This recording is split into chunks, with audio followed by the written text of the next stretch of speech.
wabarakatuh. Alhamdulillahilladzi ja'alana minal 'abidin wal faizin wal maqbulin kullu 'am wa antum bi khair. Wassalatu wassalamu ala sayyidina Muhammadin wa ala alihi wa sahbihi ajma'in, amma ba'du. Saudara-saudaraku kaum muslimin wal muslimat yang selalu dirahmati oleh Allah Subhanahu wa taala. Pertama-tama kami ucapkan mohon maaf lahir dan batin minal a'idin wal faizin wal maqbulin kullu 'am wa antum bi khair. Semoga kita dengan adanya puasa di bulan suci Ramadan, alhamdulillah kita sudah menyelesaikan puasa di bulan suci Ramadan. Semoga kita termasuk minal a'idina, dari orang-orang yang kembali kepada kesucian, wal faizina, dan orang-orang yang mendapatkan keberuntungan dari Allah Subhanahu wa taala. Taqabbalallahu minna wa minkum shiyamana wa shiyamakum. Taqabbal ya karim. Masyarul muslimin wal muslimat rahimakumullah. Pada momentum Hari Raya Idul Fitri, kita juga dianjurkan untuk memperbanyak silaturahim, memperbanyak sedekah, memperbanyak untuk saling maaf-memaafkan. Ada istilah juga halal bihalal. Walaupun ada sebagian dari Ustadz Wahabi mengatakan bahwa istilah halal bihalal itu adalah bid'ah, termasuk bid'ah, kata Ustadz Wahabi. Kenapa? Karena tidak pernah dilakukan oleh Rasulullah dan tidak pernah ada di zaman Rasulullah. Makanya dikatakan bid'ah. Ayyuhal ikhwan rahimakumullah, kalau seluruhnya amalia atau sebuah amal yang tidak pernah dilakukan oleh Rasulullah adalah bid'ah, dan menurut mereka setiap bid'ah adalah sesat, kesesatan tempatnya di neraka, maka tentu banyak amalia yang terjadi pada saat-saat ini yang tidak pernah juga dilakukan oleh Rasulullah. Rasulullah tidak pernah mengajarkan ilmu nahwu, dan Rasulullah tidak pernah belajar ilmu nahwu. Ada banyak lagi sebuah amalia yang tidak pernah dikerjakan oleh Rasulullah. Sedangkan menurut ulama kita, selama perbuatan itu tidak melanggar syariat, masih tatanan yang sesuai dengan hukum syariat, maka itu tidak dikatakan bid'ah. Apalagi sampai tingkatan dhalalah, sesat, tentu saja tidak.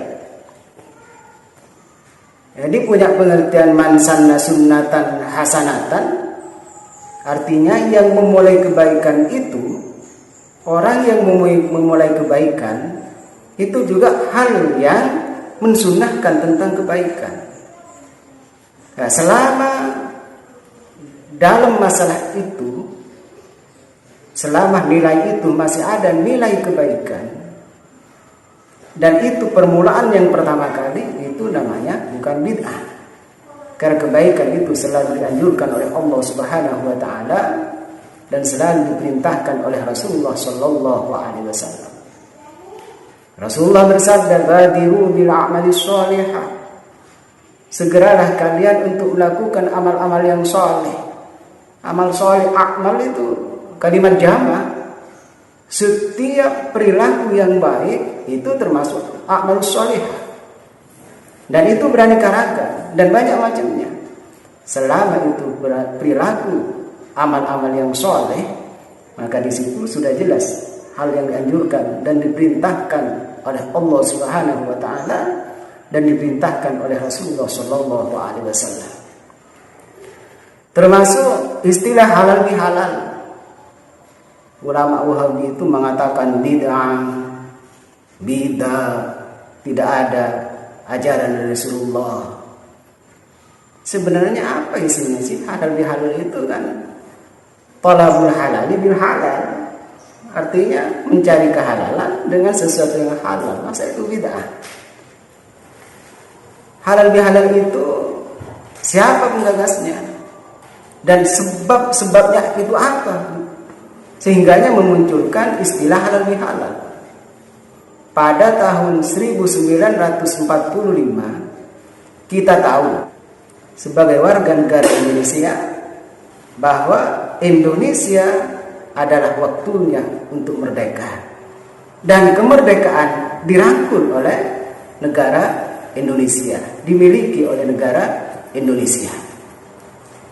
Nah, setelah terjadi kemerdekaan, Indonesia sudah merdeka, maka banyak elit politik itu kurang sepaham, yang sehingganya memunculkan beberapa perbedaan pendapat, berselisih pendapat, hingga terjadi pertengkaran. Bahkan tidak terpikirkan pada waktu itu di mana-mana terjadi gencatan senjata, masih ada serangan-serangan untuk negara Indonesia.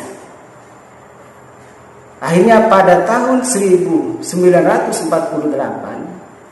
Bung Karno itu minta fatwa, minta pendapat kepada Kiai Haji Wahab Hasbullah, termasuk salah satu tokoh NU. Viralnya dikenal dengan Mbah Wahab, Mbah Wahab Hasbullah tambak beras.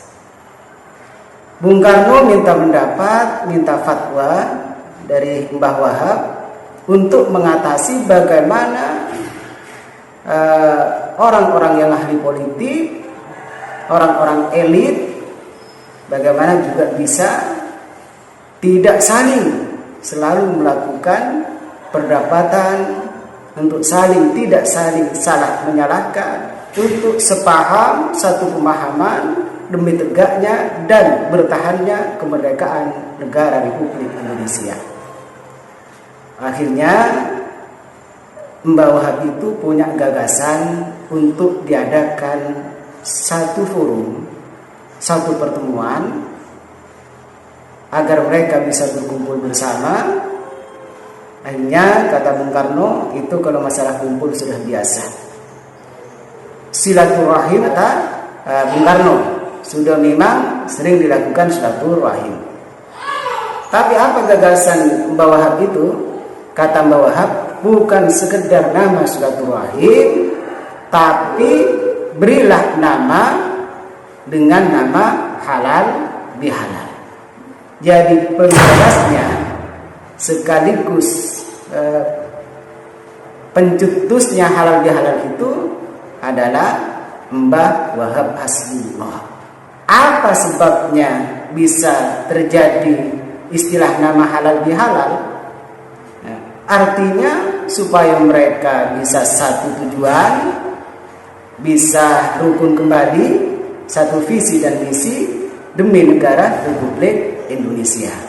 Akhirnya Bung Karno itu mengadakan pertemuan di suatu tempat, dan di situ diberi nama halal bihalal. Akhirnya duduk satu meja, duduk bersama kembali. Yang satu dengan yang lain saling memaafkan. Diberi nama dengan halal bihalal. Mulai sejak itulah di mana-mana Semarang ada halal bihalal, karena mereka itu bisa bersatu kembali, rukun kembali demi negara Indonesia.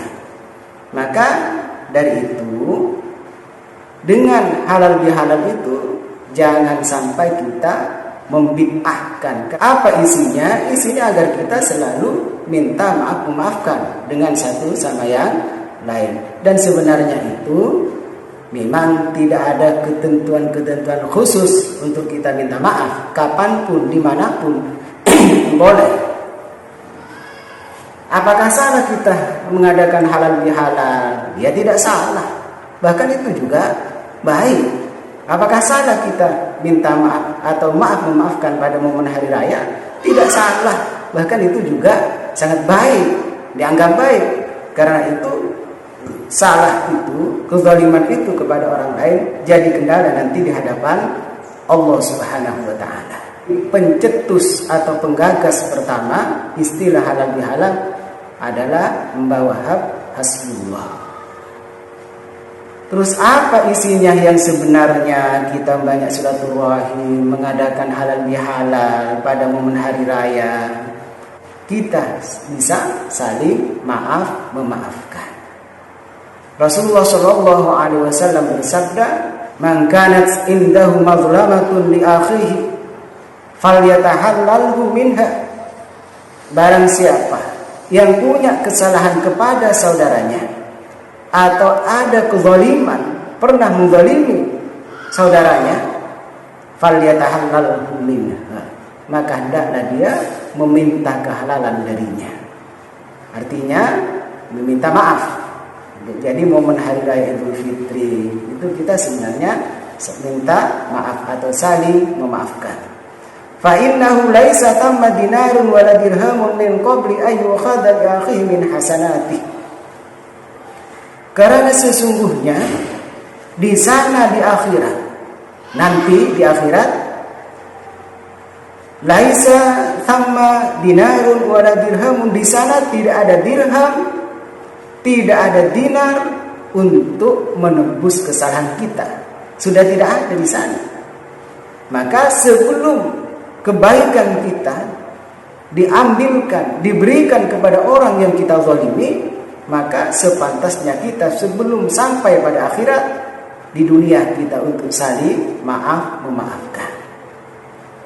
Fa in lam yakun lahu hasanatun ukhidha min sayyiati akhihi. Jadi yang pertama, konsekuensinya orang yang zalim kepada orang lain, kebaikan orang yang zalim itu, orang yang menganiaya orang itu akan diberikan kepada orang yang dizalimi. Itu yang pertama konsekuensinya. Yang kedua, jika dia tidak punya kebaikan, maka kejelekan orang yang dizalimi itu akan diberikan kepada orang yang menzalimi. Ini yang kedua. Faturihat alaihi. Ini kejelekannya itu, dosanya itu diberikan kepada orang yang menzalimi. Nah, kalau kita pikir, setiap manusia itu tidak lepas dari dosa. Apalagi dengan sebab menzalimi orang lain, maka kebaikannya akan diberikan kepada orang lain, dan kejelekan orang yang dizalimi akan diberikan, dosanya akan diberikan kepada orang yang menzalimi. Dosa sendiri sudah banyak, sudah menumpuk, apalagi ditambah kebaikannya diambil diberikan sama orang lain, dan dosa orang lain akan diberikan kepada orang yang menzalimi. Itu hal yang sangat menjadi penyesalan, sangat menjadi suatu hal orang itu bisa menderita. Maka dari itu, mumpung nyawa masih dikandung badan, kita masih sehat, perbanyak melakukan halal bihalal, perbanyaklah untuk melakukan silaturahim, untuk saling memaafkan, agar nanti di hadapan Allah tidak menjadi batu sandungan, agar nanti di hadapan Allah kita lepas dari hakul adami tentang masalah urusan zalim menzalimi. Masyarul muslimin rahimakumullah, mungkin ini yang dapat saya sampaikan. Mohon maaf yang sebesar-besarnya. Dan pada kesempatan kali ini kebetulan saya juga melakukan silaturahim kepada saudara-saudara kami, sanak famili kami di pulau kelahiran kami, yakni di Desa Puteran, Kecamatan Talangu. Akhiran, wassalamualaikum warahmatullahi wabarakatuh.